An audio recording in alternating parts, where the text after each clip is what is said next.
네, 안녕하세요. 건강 스토리텔러 정아입니다. 얼마 전까지 저희 남편이 너무 춥다고 아침에 출근 때마다 그렇게 호들갑을 떨고 하더니 이제는 벌써 입춘도 지나고 날씨가 조금씩 풀리는 것 같아요.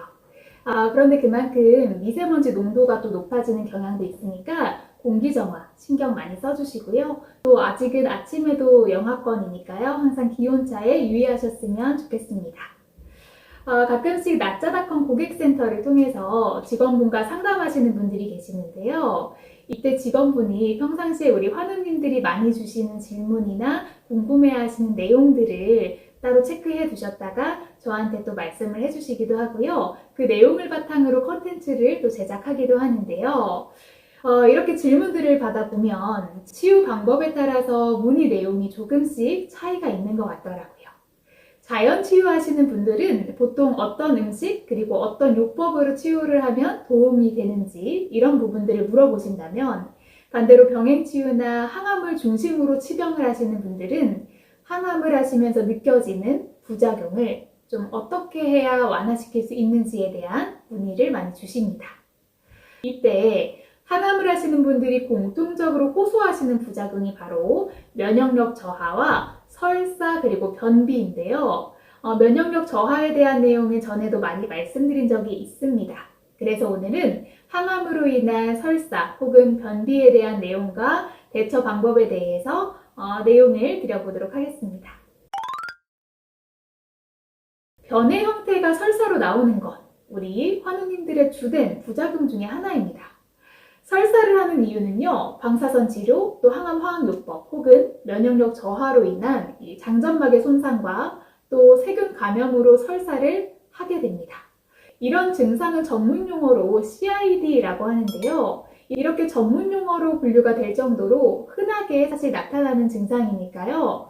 혹시나 이런 상황을 겪고 있다고 해서 나만 이런가? 치료가 되고 있긴 한 건가? 너무 염려하실 필요는 없을 것 같아요.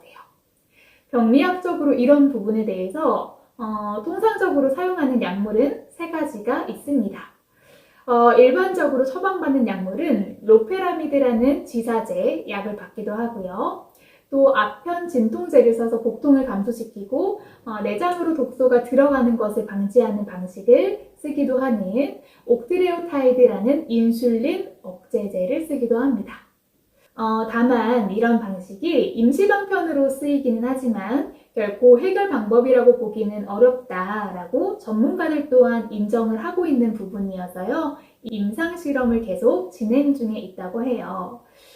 사실 위에 말씀드렸던 3가지 약물 전부요. 항암을 받는 내내 복용을 하게 되면 심각하게 간이나 심장에 부담을 주기 때문에 장기 복용은 반드시 피하셔야 합니다. 또 추후에 담석증이나 고혈당증 같은 부작용을 일으키기도 합니다. 그러면 왜 이런 약물을 처방하게 되는 걸까요? 사실 그 이유는 하나입니다. 일단 악성세균이 장으로 들어가서 돌이킬 수 없는 심각한 합병증을 유발하기 전에 초기에 빠르게 잡아야 하기 때문인데요.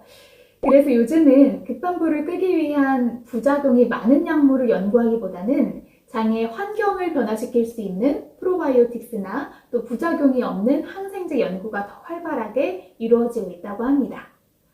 자, 다시 돌아와서 통계에 따르면요. 항암 치료 중 설사를 하는 환우님들은 약 60% 정도를 차지를 하고, 반대로 변비의 경우에는 25% 정도를 차지한다고 합니다. 변비 같은 경우는 항암을 하게 되면 몸속의 자율신경계에 영향이 생기면서 평상시보다 장의 연동운동 기능이 떨어져서 생기거나, 또 항암제 부작용을 줄이기 위한 철분제 같은 것에 의해서도 변비가 생기기 쉽습니다. 반대로 설사의 경우에는요, 항암제가 워낙 독성이 강한 약물이라서 장 점막을 손상시키기 때문에 일어나는데요. 원래 배변은 장이 적절하게 수분을 흡수해야 우리가 일반적으로 생각하는 쾌변을 볼 수가 있는데, 장이 손상을 입다 보니까 수분을 흡수할 수가 없어서 설사를 하게 되는 거죠. 특히 설사가 하루 이상 지속되고 또 복통이 있다면 임의로 약국에서 약을 사다 드시는 건 위험할 수가 있기 때문에 주치의에게 알려서 알맞는 조치를 취하시는 방법이 훨씬 좋을 것 같습니다. 만약 항암 치료를 받으시고 변비가 있다라고 생각하시면 적정한 운동을 해주시는 것이 좋은데요.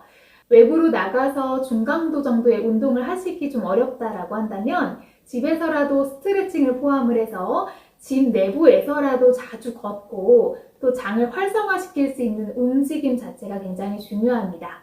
이렇게 강제로 장의 연동 운동을 활성화시키는 것이 좋고요. 또 항암을 하시면 당연히 입맛이 떨어지거든요. 충분한 수분 섭취와 함께 번거롭더라도 적절한 식사량을 규칙적인 시간에 드셔서 배변이 적절하게 이루어지게 하는 것도 중요한 부분입니다. 그럼 설사가 있을 때는 어떻게 하면 좋을까요? 한 가지 방법으로는 칼륨이 풍부한 바나나, 오렌지, 감자 등을 드셔서 또 칼륨을 섭취해 주시는 것이 좋습니다. 그리고 청국장, 또 김치와 같은 발효 음식은 장내 프로바이오틱스를 활성화시키는 데 도움을 줄 수가 있기 때문에 장 점막 복구에 또 도움을 받으실 수 있을 것 같아요.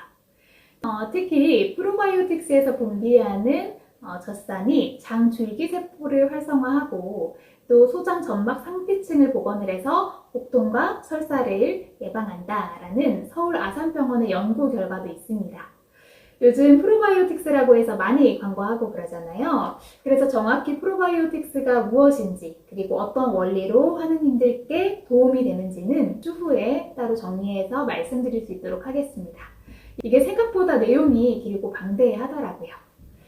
네, 다음으로는 맵고 자극적인 음식은 피하시는 게 좋고요. 고섬유소 함유식품은 잠시 또 피하시는 게 좋습니다. 잡곡이 몸에 좋은 건 누구나 잘 알지만 이런 상황에서는 잠시 이 시기가 지나갈 때까지만이라도 소화가 잘 되도록 흰쌀을 섭취해 주시는 게 좋고요. 채소나 과일의 줄기나 껍질은 제거를 해서 부드러운 종류로 드셔주시는 게 좋습니다. 지금 컨디션에 따라서 할 수 있는 치유 방법이 자연 치유를 하시는 분들과는 또 조금 차이가 있죠. 서로 목적은 같지만 지향하는 부분에서 약간의 차이가 있다 보니까 이 부분을 이해하시는 것도 치유에서 참 중요한 부분인 것 같아요. 그리고 가끔 오해를 하시는 부분이요. 설사를 한다고 해서 물 마시는 걸 급격히 줄이시는 분들이 계십니다. 장이 손상을 입어서 수분 흡수를 못하니까 자꾸 설사가 나는 거 아니냐 이렇게 말씀하시는데 물론 이 말씀이 틀린 말은 아닌데요. 그런데 반대로 물을 마시지 않으면 충분한 수분 섭취가 되지 않아서 오히려 탈수 증상이 생기면서 기력이 더 떨어질 수가 있습니다.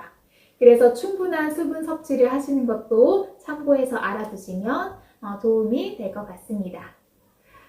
지금 투병을 하고 계시는 분들은 정말 남들은 공감하기 힘든 길을 걷고 계시다라는 생각을 개인적으로 참 많이 하고 있습니다. 신체적인 힘듦도 있고 또 가족 그리고 주변 신경도 써야 되고 또 심적으로 많이 지치고 힘드신 부분들이 분명히 있으실 거예요. 하지만 연은 순풍이 아니라 역풍에 가장 높이 난다라는 말이 있잖아요. 우리는 더 잘할 수 있고 더 나아갈 수 있다라는 말씀 꼭 드리고 싶습니다. 지금처럼 어려운 시기도 잘 이겨내셨으면 좋겠고요. 저희도 그 마음에 충분히 공감하면서 도움되는 내용으로 계속 찾아뵙도록 하겠습니다. 오늘도 시청해주셔서 감사합니다. 항상 건강하고 행복한 시간 보내세요.